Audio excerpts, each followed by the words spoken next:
Shalom, shalom, shalom. Bienvenue à notre émission Parole de vie. Bien-aimés, ce matin, notre thème s'intitule Impudicité dehors.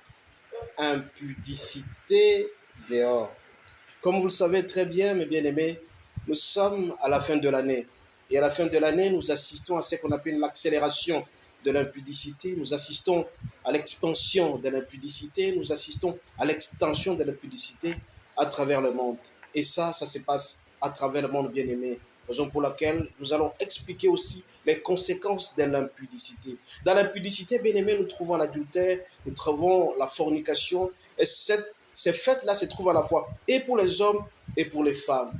Bien-aimé, une vie de l'impudicité, c'est un signe indéniable de la chute de quelqu'un, de la décadence de quelqu'un, que ce soit pour un individu, que ce soit pour une famille, que ce soit pour toute une nation.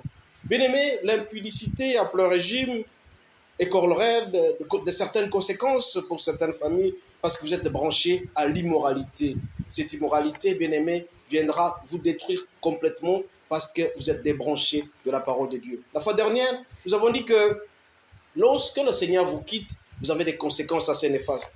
Raison pour laquelle vous devez savoir que c'est lui qui pratique l'impudicité, qui pratique la fornication, doit s'attendre qu'il va entrer dans un trou noir dans lequel il trouvera l'enfer.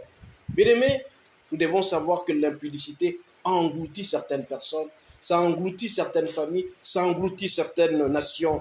Raison pour laquelle nous sommes obligés de vous dire que les mêmes causes produisant les mêmes effets, les conséquences seront toujours les mêmes. Si un individu connaît la fornication, s'il commet aussi l'impudicité, les conséquences seront néfastes. Bien-aimés, la Bible appelle le chien ou les chiennes tous les adeptes de l'impudicité. Et comme vous le savez très bien qu'ils seront caractérisés par un dérèglement approprié par rapport à l'impudicité. Vous savez très bien, mes bien-aimés, que ce qui caractérise le chien ou la chienne, c'est le sexe. La préoccupation principale d'un chien, c'est le sexe. La préoccupation principale d'une chienne, c'est le sexe. Bien-aimés, le chien peut s'accoupler n'importe où, n'importe comment et n'importe quelle condition. Et donc, tous ces gens-là qui se comportent comme les chiens et qui constituent comme leur préoccupation le sexe, ce sont les impudiques. Et donc, chien bien-aimé n'a qu'une seule préoccupation, c'est de chercher un partenaire sexuel, quel que soit son âge, quelle que soit sa tribu, quel que soit son niveau d'instruction, quel que soit son état de santé. Et pourtant, il est bien énoncé dans la Bible que quand quelqu'un commet l'implat, que toute race qui s'allie à cela connaîtra des conséquences trop néfastes. Et c'est donc j'ai dit, malheur aux promoteurs, malheur à ceux qui engagent les gens pour faire la fornication, malheur aux promoteurs de films, de cinéma, de radio, de télévision, de magazines même ceux-là qui ont des voitures, qui utilisent ça comme étant la maison de l'impudicité, de la fornication. Malheur aussi à ceux qui donnent le terrain des hôpitaux pour que l'impudicité s'efface, parce qu'ils seront frappés. Si vous facilitez la fornication, si vous facilitez l'impudicité, vous serez frappés, mes bien-aimés. Et donc, nous devons savoir que l'impudicité, c'est une machine à destruction. Ça détruit certaines familles, ça détruit certains hommes, ça détruit certaines nations, parce que tout simplement, vous avez commis l'impudicité. Et donc, bien-aimés, nous sommes appelés à éviter l'impudicité. L'impudicité, comme je vous ai dit, vous amène à la destruction. À un certain moment, ça peut même brouiller vos relations avec certaines personnes. Et ça tue même certains grands responsables. Vous avez atteint un niveau très élevé, mais comme vous êtes donné à l'impudicité, petit à petit, votre niveau va commencer à baisser. Vous allez vous rappeler, mes bien-aimés, celui qui commet l'impudicité, il entretient des femmes à l'extérieur. Celui-là verra que sa fortune va diminuer petit à petit. Au lieu que sa fortune augmente, ça va diminuer. Eh bien, pourquoi? Parce qu'il entretient à l'extérieur. Nous assistons pour l'instant, bien-aimés, des hommes qui ont des bureaux, des tiroirs. Donc, un homme peut avoir 5 femmes et 6 copines. L'inflation, comme je vous ai dit à l'introduction, de l'impudicité. Et aussi, dans la polyandrie, une femme qui a plusieurs hommes, le matin elle a celui-ci, le lendemain elle a celui-l'autre. Et nous assistons à un phénomène, comme on dit chez nous, katalelo, boukalelo. Et donc, on se donne à l'impudicité. L'impudicité, c'est une machine à destruction. Ça nous détruit complètement. Et l'homme qui s'adonne à cela, il verra sa vie être détruite. Parce que ça sera sa chute, bien-aimé. L'impudicité parvient à compromettre notre vie. L'impudicité, bien aimé, ça produit sérieusement les orphelins. Parce que quand quelqu'un se donne à l'impudicité, que ce soit l'homme, que ce soit la femme, soyez sûr et certain que la maladie sera au rendez-vous. Bien aimé, l'impudicité est pourvoyeuse de maladies. À un certain moment, avant 1980, le sida n'existait pas. Mais parce que l'homme a cherché à s'accoupler avec les animaux, parce que l'homme a cherché à connaître toutes les femmes, voilà, la maladie est arrivée, le sida. Et donc, l'impudicité est pourvoyeuse, bien aimé, de la maladie. Il y a la syphilis, il y a la blénorragie. Tout le monde qui s'hasarde d'aller avec une femme qu'il ne maîtrise pas, ou une femme qui s'hasarde avec un homme qu'il ne maîtrise pas, certainement va obtenir certaines maladies qui lui rendra la vie difficile. Et donc, l'impudicité produit des maladies et ça peut aussi produire des blessures intérieures. Et l'homme qui connaît une femme et qui l'abandonne, cette femme pourra souffrir parce que tout simplement va rester avec une blessure. Bien aimé, j'avais dit la fois dernière que dans l'impudicité, on s'engage totalement. On engage son corps, on engage son esprit, on engage son âme.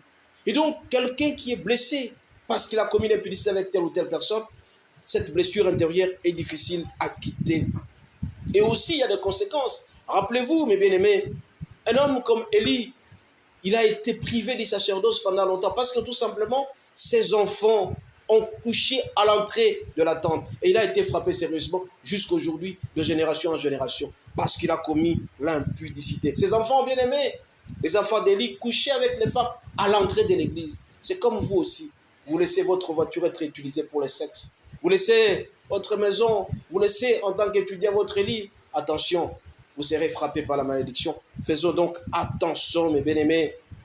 Mes bien-aimés, je vous appelle donc à la retenue, à prendre du recul par rapport à ces péchés.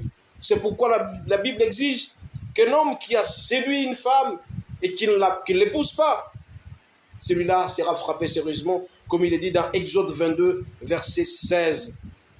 Bien-aimés, pour votre information aussi, les occultistes utilisent certaines femmes pour signer certains pactes. Parce que je vous ai dit avant-hier que l'homme qui s'accouple avec une femme, la partie de son corps devient une partie unique avec la femme. Et donc, vous devenez une seule chair. Il y a donc la transmission de certains éléments, que ce soit les éléments démoniaques, que ce soit les maladies, etc.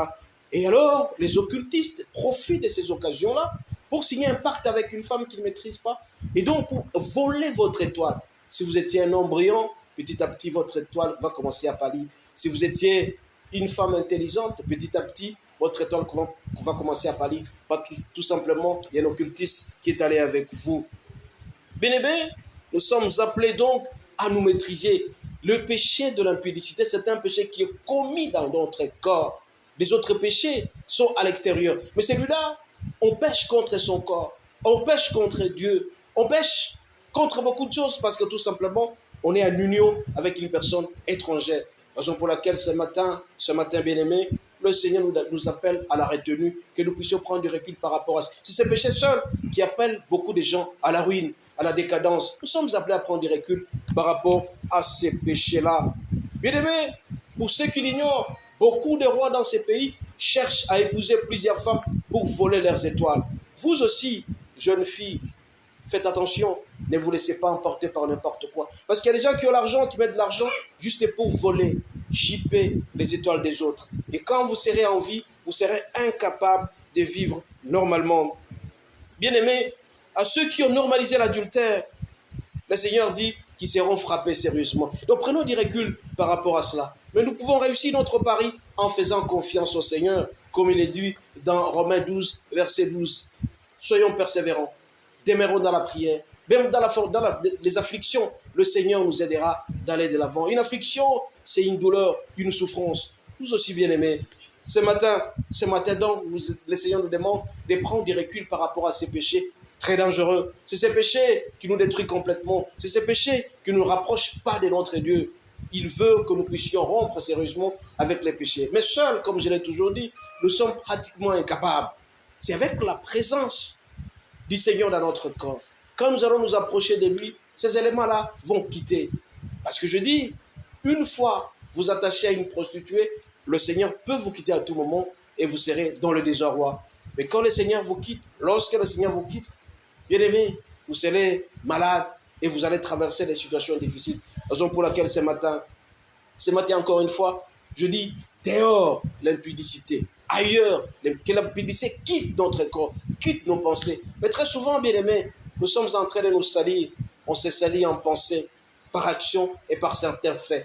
Quand nous regardons les films pornographiques, nous nous attirons certaines choses, certaines pensées qui nous amènent droitement à l'exécution de l'impudicité. Quand nous regardons des films, je dis qu'il y a un sort réservé à ceux-là qui facilitent toutes ces opérations, qui nous donnent des chambres pour aller faire n'importe quoi, qui nous donnent des voitures pour faire n'importe quoi, qui nous donnent des couches, qui nous facilitent, qui nous donnent des chambres dans les hôtels. Ceux-là, bien-aimés, seront frappés parce que tout simplement, le Seigneur ne veut pas de l'impudicité.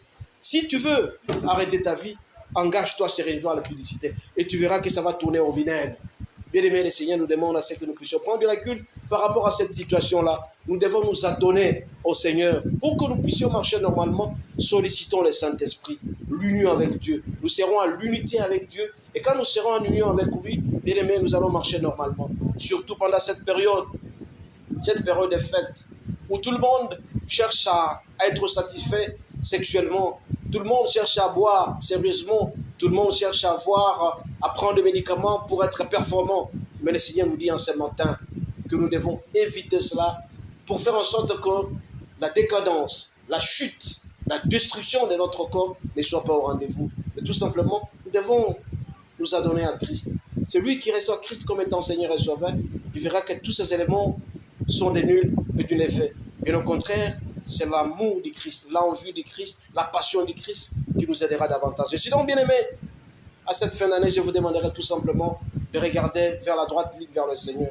Parce que si vous vous tâchez à la fin de l'année, l'an 2022 sera là, comment vous allez vous comporter? Je vous ai dit à l'introduction, bien aimé, que l'impudicité est pourvoyeuse de maladies.